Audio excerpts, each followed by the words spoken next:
If your kale is near the end of its life, here's a quick, easy, and nutritious recipe to turn those leaves into chips.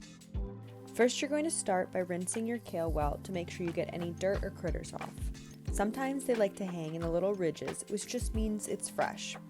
One of the most important tips for making kale chips is to make sure your kale is extra dry. That's how you get crispy chips. You will want to preheat your oven to 300 degrees Fahrenheit. Oven temperatures may vary based on your appliance, so go with a medium heat. Next, you're going to shred your kale.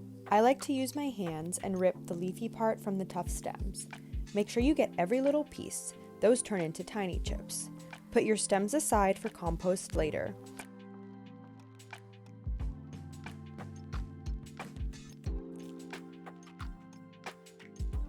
I like to sandwich my kale between two towels to make sure it's extra dry.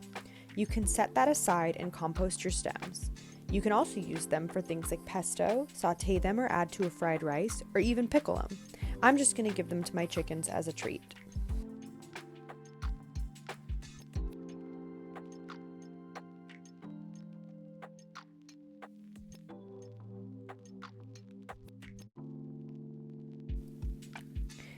Then, you're going to line a baking sheet with foil or parchment paper to make cleanup easy.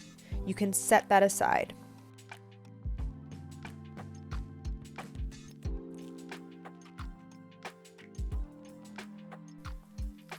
Unravel your kale and add 1 tablespoon of olive oil and massage with your hands. Then add 1 teaspoon of salt and continue to massage.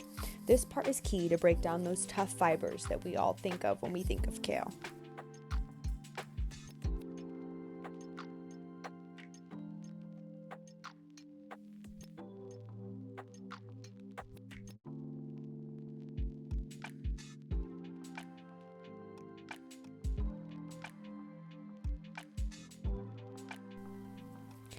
Then you're going to spread your kale out on your lined baking sheet in an even layer and pop it in the oven. Warning, it's going to shrink as it loses moisture. A lot. After 10 minutes, you can pull it out, plate it up, and enjoy.